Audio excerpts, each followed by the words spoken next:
We are so blessed. And I think every single year, one of the things we try to do as parents is before Christmas comes, we really try to instill in our kids how much we're blessed Yeah. regardless of what Christmas is like. And this year, in the midst of COVID, in the midst of all the change, it was my daughter's birthday the other day, and we were celebrating some different things with Hanukkah and Christmas and just the spirit of giving and really Yeah. really making the decision that there is hope in this world and we can bring hope.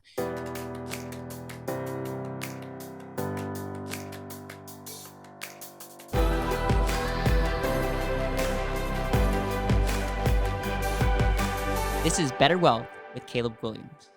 Hey everyone, welcome back to another episode of the BetterWealth podcast. This is the Christmas edition, and I want to be the first to wish you a very Merry Christmas.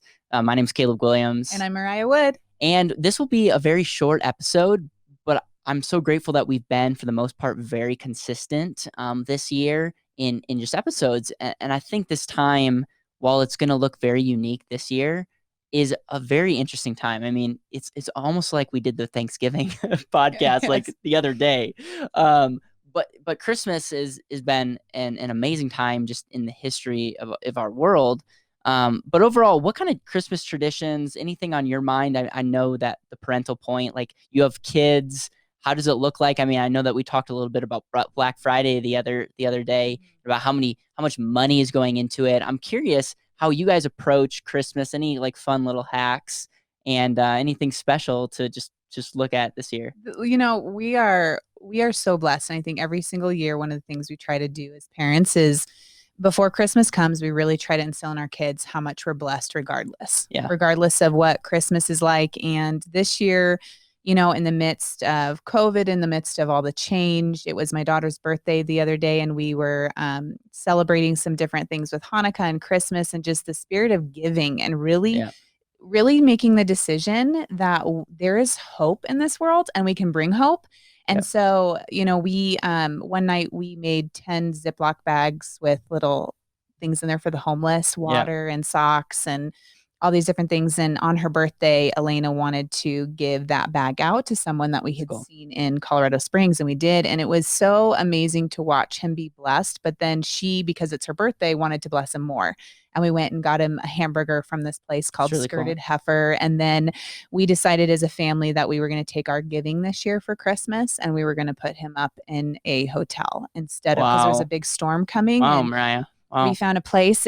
But that, you know what, out of this entire Christmas, it doesn't matter how many gifts we have, our family still talks about that. We still are praying for that gentleman. We don't know what his future holds, but if we could have done one thing to bring hope into this world this Christmas, that was it. And so I think that's something that's super special with our family that we're going to cherish more than the stocking little gifts that are coming. And I think that that's special. So I really just hope, I love Christmas because of the hope, but I'm really just hopeful that people will just love on people this Christmas in a different way. That's incredible. And as a family that has kids, to experience that generosity and also experience, like, even in the United States, there's people that are out on the cold streets, and we are so blessed. That's really neat. I didn't even know that. Thank you for sharing that. You're welcome. Well, I learned things new on the show as well. Yeah, and I love my daughter. Her heart, kids drive that. I think that would be my parental point. They drive generosity because they love so deeply. And sometimes we're in such a busy state, we don't really stop. And so for her to say, "Mom, it's my birthday. I'd like to bless him with this. Can we do that?" So I think it is so neat to allow our kids to experience that and to foster that. And my daughter is the drive behind that because I'm busy.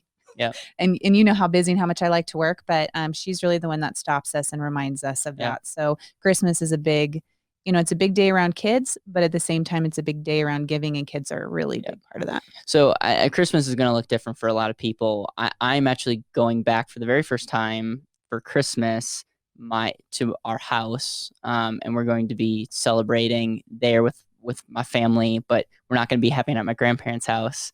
And it's one of those, I mean, it's the smart thing to do. Right. I'm not going to see all my family this year, which is a bummer, but it's just been a year of change.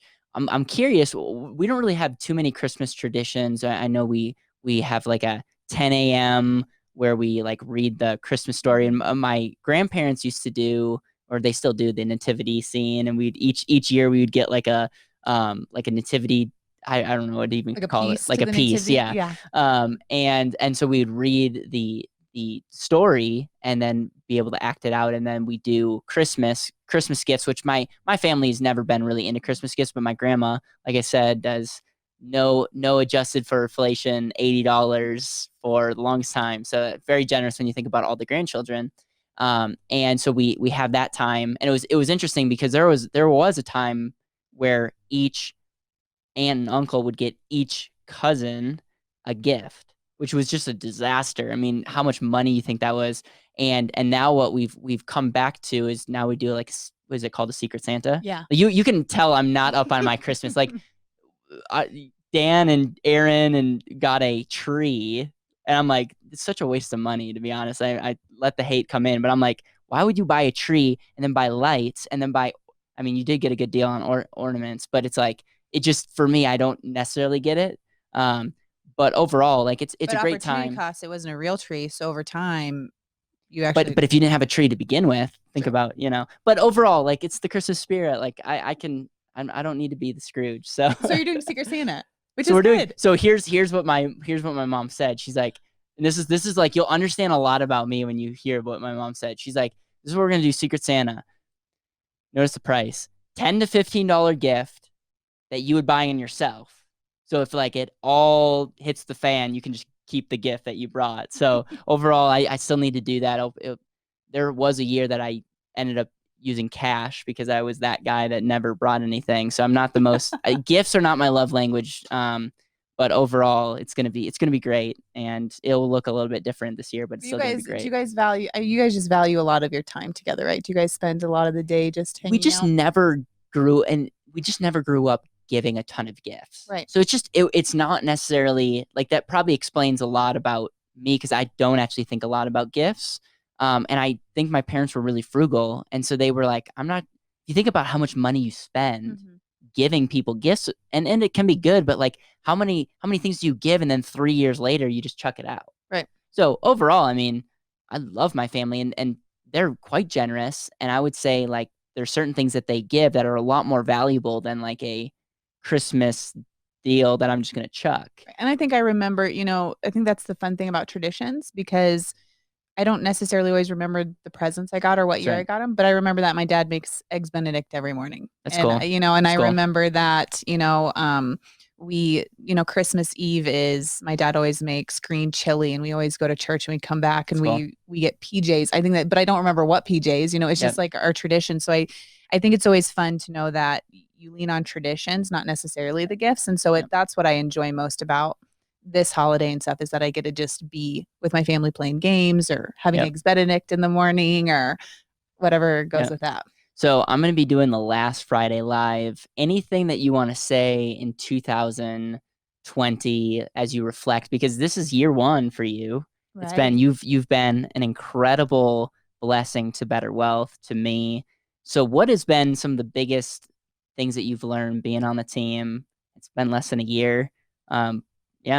Well, I think I would say that the biggest thing I'm learning is that because we love what we do, and people realize that, we're growing big and we're growing fast. But our integrity hasn't changed. That's right. And I absolutely love that.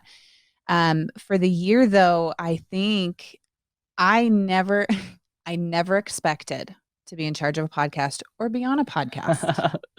I never expected to be learning how to run online webinars and courses. And I think this year I have grown more as a person, in how many books Dan has had us read, in the way Al has taught integrity in online virtual things. I have learned something from each member of the team that has made me a better person. And one of the episodes I'm reflecting on is you and Dan talked about whether or not you're in a cage or in a circle. And I really appreciate the circle here at BetterWealth, because I don't feel one bit that I have ever been held in a cage, but whether or not I've been allowed to grow and to really go. And so I'm really excited for the next year, because if it's any indication of what my future has to be at BetterWealth, then every single year I will become a better person more and more. Hence BetterWealth, better better me, I'm excited for what the future holds. More intentional living. I want to give Rich Keller actually a shout out. I think when I look back on 2020, his time with me in teaching us our one word, and I was on a podcast. I was on his phenomenal podcast talking about it. I know he's been on my show, but just like talking about BetterWealth being the key and really instilling like, Caleb, your one word is the key, and what you're unlocking is intentional living. And all those things, like it's just so interesting how that's framed so much of where we are with BetterWealth and what we're doing. And you're totally right. Like if we could do one thing in 2021 and just do a better job taking what we've built internally and now create that community, like that is one of the reasons why we're doing daily content is we're number one, committing to something. And it's been cool to see the response, but it's not been the easiest. But one of the things is we need to now translate this more so it's interactive. And 2021 is going to be that year where we're going to be leaning on you guys, the community, and we're going to have something. If you're a financial advisor, an agent, we'll be able to serve you and help you. And if you are in the community and clients, we're going to up our service like in an even greater way, which is going to be amazing. And if you're like just on the fence, like I'm telling you, I'm biased here, but I think BetterWealth is the company that's going to be the future. And that's our whole goal is like, how can we be relevant and continue to add value and serve people beyond any way that they've been served. So you're gonna have to wait till New Year's because you've got some good stuff coming. I'm going to lay out our goals for 2021 and how you guys can play a role in it. It's going to be a blast. So overall, I hope you have a very Merry Christmas. Stay safe. You guys have survived pretty much 2020, so make it one more week. And any last words? Hug your loved ones, intentionally really live today, hot cocoa, whatever it means, sit down and have some great intentional send us time. your most odd Christmas tradition. Comment below if you're watching this on YouTube. We'd love to hear from you because it's so crazy to see the diversity of people and how they celebrate certain things.